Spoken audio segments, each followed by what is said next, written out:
ডাকাতি বা 14 লক্ষ টাকা লুটপাট এখান থেকে ক্যাশটি করা হয়েছে, এরকম কোনো তথ্য জানেন কিনা? না না, আমি যখন স্টেশনে শুনলাম তিস্তা ব্রিজে গন্ডগোল হয়েছে, আমি মোটরসাইকেল আসলাম, আসি দেখি এখানে পুলিশ ভ্যান, ডিবির লোক ছিল, পুলিশ ভ্যান ছিল, 14 পুলিশ ছিল, এসআই ছিল। আমি ঘটনাটা কি, আমি ওখানে জিজ্ঞেস করলাম যে এখানে মূলত গন্ডগোলটা হয়েছে টোল নিয়ে, টোল দেওয়া নেওয়া নিয়ে গন্ডগোল, একটা কথা কাটাকাটি হয়, একটা কথা কাটাকাটি হওয়ার পরে এখানে গন্ডগোল হয়েছে, উভয় পার্টি ডাঙাডাঙি হয়েছে। তারপরে দুই পার্টিতে লোকজন মেডিকেলে চলে গেছে। আমি এখানে প্রায় 1 ঘন্টা ছিলাম, 1 ঘন্টা থাকা অবস্থায় এখানে বহু লোক ছিল, জনতা বহু লোক, কেউ বলতে পারে না যেখানে 14 লক্ষ টাকা লুটপাট হয়েছে বা লুটপাটের ওর সংকুচিত আছে। আর এখানে 14 লক্ষ টাকা থাকার মতো প্রশ্নই আসে না। এখানে যদি এখানে একটা করে শিফটে 8 ঘন্টা করে ডিউটি করে, যারা এখানে টাকা তোলে তারা 8 ঘন্টা করে ডিউটি পালন করে, 8 ঘন্টা পরে তার চলে যায়, 8 ঘন্টা ডিউটি পালন করার পর টাকা জমা দেয়, সেই টাকাটা আবার ব্যাংকে চলে যায়। তাহলে এখানে 14 লক্ষ টাকা থাকার কোনো প্রশ্নই আসে না।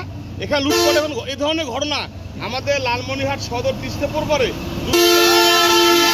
বা কোনো চাঁদাবাজি কোনো ঘটনা এখানে নাই। এটা একটা বানোয়াট, এটা আমাদের রাজনীতি নেতার মান সম্মান ক্ষুণ্ণ করার জন্য এটা একটা পায়তারা।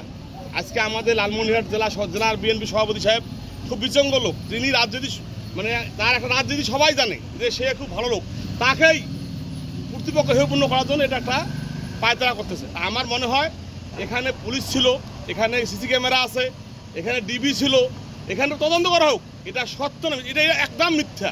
তাহলে এক কথায় বলুন এখানে ডাকাতি এবং লুটপাট হয়েছে? ডাকাতি কোনো ঘটনা এখানে আজকে আমার মনে হয় 15 বছর থেকে আমাদের এলাকায় কোনো ডাকাতি নেই। এখানে ডাকাতি হবে কি হবে? আর এখানে টাকা 14 লক্ষ টাকা অভিযোগ করতেছে, এটা কি?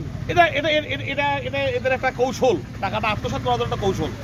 যেহেতু এই মালিক তো আমাদের এখানকার নয়, এ মালিক ঢাকার, 3 মিডিয়া আছে, তাই হয়তো মিডিয়ার এই টাকাটা আত্মসাৎ করার জন্য এটা একটা ভালো কৌশল বের করছে, ভালো পায়তারা করছে।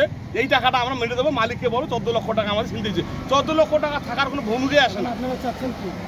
আমরা চাচ্ছি লালমনিরহাট সদর আলোকিত সুস্থ তদন্ত, লালমনিরহাট সুস্থ তদন্ত করে এর সত্যতা বের করা হোক, কে সত্য কে মিথ্যা এর যাচাই করা হোক।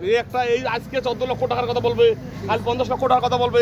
আজ আমাদের লালমনিরহাট জেলা বিএনপি সভাপতি এমন একজন লোক, তারা রাজনৈতিক ইমেজ ক্ষতি করার জন্য তারা এইরকম একটা পায়তারা করতেছে। এটা তাহলে আপনি বলছেন যে এখানে ডাকাতি লুটপাটের ঘটনা ঘটেনি, এখানে তাহলে কি ঘটেছিল?